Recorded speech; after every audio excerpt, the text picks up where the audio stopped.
सभी लोगों को जय माता दी। आज हम जानेंगे वास्तु शास्त्र के 9 शक्तिशाली चिन्ह। हर व्यक्ति को अपने घर के मुख्य द्वार पर इन्हें जरूर लगाना चाहिए। ये जो 9 चिन्ह आप देख रहे हैं, इन्हें घर के मुख्य द्वार पर यानी बाहर की ओर लगाना चाहिए। दूसरी बात ये कि अगर आपका नया घर बन रहा है तब तो आप इनको मुख्य द्वार पर ही बनवा लीजिए, इनकी आकृतियों को। और अगर आपका घर पुराना है तो मार्केट में इस तरह के चिन्ह आपको आसानी से मिल जाएंगे। आपका घर जिस फेसिंग का हो, आपका घर जिस दिशा का हो, उसी दिशा की धातु के अनुसार इन चिन्हों को बनवा लीजिए और अपने मुख्य द्वार पर लगा दीजिए।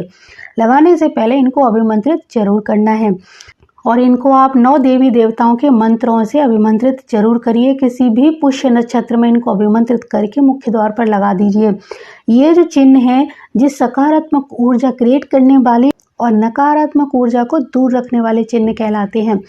इनमें बहुत ही ज़्यादा एनर्जी होती है और जब इनको अभिमंत्रित कर देते हैं तो इनकी एनर्जी और भी ज़्यादा बढ़ जाती है। आइए जानते हैं ये जो 9 चिन्ह हैं, इनको कौन कौन से मंत्रों से या किन देवी देवताओं के मंत्रों से अभिमंत्रित करना है। जैसे कि ओम का चिन्ह और त्रिशूल का जो चिन्ह है, इसको आप शिव जी के किसी भी मंत्र से अभिमंत्रित कर सकते हैं। जब बीज मंत्रों से इन्हें अभिमंत्रित किया जाता है तो इनमें बहुत ही तीव्रता से शक्तिशाली ऊर्जा प्रवाहित होती है। इसी तरह से ये स्वास्तिक का चिन्ह है, जो गणेश जी का प्रतीक है, तो जो गणेश जी के किसी भी बीज मंत्र से अभिमंत्रित करें। इसी प्रकार जो कमल का चिन्ह है, ये माँ लक्ष्मी जी से संबंधित है, तो लक्ष्मी मंत्र से। विष्णु जी का शंख होता है, इसके साथ ही साथ जो मछली है, मत्स्य अवतार विष्णु भगवान ने लिया था, तो इन 2 चिन्हों को आप विष्णु भगवान के मंत्र से अभिमंत्रित करें।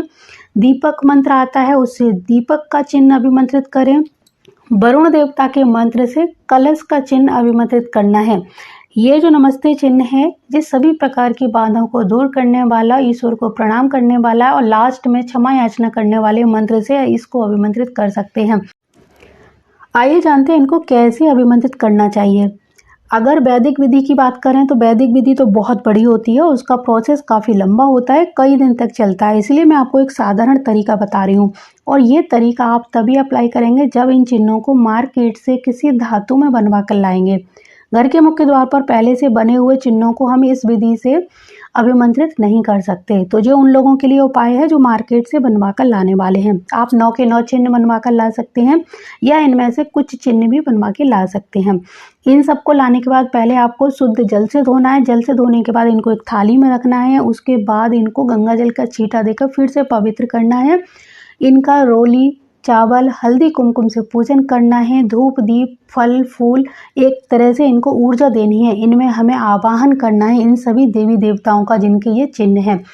पूरी श्रद्धा भावना के साथ जल हाथ में लेकर आवाहन करिए। उसके बाद जितने मैंने अभी मंत्र बताए आपको कि किन किन देवताओं के मंत्र से अभिमंत्रित होंगे, उन सभी देवताओं का आवाहन करके उनके बीज मंत्र से इनको अभिमंत्रित करते जाइए। एक एक चिन्ह की पूजा करिए।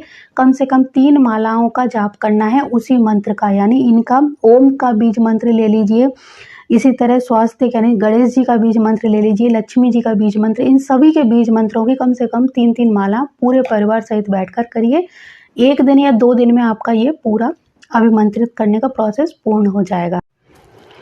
अगर आप इन मंत्रों की 3-3 माला नहीं कर सकते तो कम से कम 1-1 मालाओं का जाप तो आपको करना है इन सभी के बीज मंत्रों का। जितने चिन्ह आप लेकर आए हैं उन सभी चिन्हों के प्रतीक, जैसे कि ओम का बीज मंत्र, गणेश जी का बीज मंत्र, लक्ष्मी जी, विष्णु भगवान का बीज मंत्र, 1-1 माला जाप तो आपको करना ही है। इन सभी चिन्हों को जब हम अभिमंत्रित करेंगे तो उसके लिए किसी भी रवि पुष्य या गुरु पुष्य या कोई अच्छा दिन, कोई नक्षत्र अच्छा हो, मुहूर्त अच्छा हो, उस मुहूर्त में ही ये काम करना है। सुबह, दोपहर, शाम, जब भी अच्छा मुहूर्त पड़े, स्नान करके बैठ जाइए। पूरी श्रद्धा भक्ति के साथ इनका पूजन करिए, मंत्र जाप करिए। उसके बाद इन चिन्हों को अपने घर के मुख्य द्वार पर लगा दीजिए। पूरे परिवार के साथ आप जब करेंगे मंत्रों का उच्चारण तो बहुत ही तीव्रता से इनमें सकारात्मक ऊर्जा प्रवाहित होने लगेगी, यानी एनर्जी इनको मिलना शुरू हो जाएगी। वैसे तो इन चिन्हों में अपनी खुद की ऊर्जा होती है, लेकिन जब इनमें हम मंत्रों की शक्ति डाल देते हैं तो ये ऊर्जा दुगनी तरीके से काम करती है। नवरात्रों में आप कर सकते हैं, गुप्त नवरात्रि में कर सकते हैं। जो भी अच्छा और शुभ मुहूर्त आपको मिले उस मुहूर्त में इनको अभिमंत्रित करके मुख्य द्वार पर लगाइए। अगर आपका घर के मुख्य द्वार सही दिशा में नहीं है तब भी आप इन चिन्हों को लगा कर देखिए, आपके घर में नकारात्मक ऊर्जा प्रवेश बिल्कुल भी नहीं करेगी।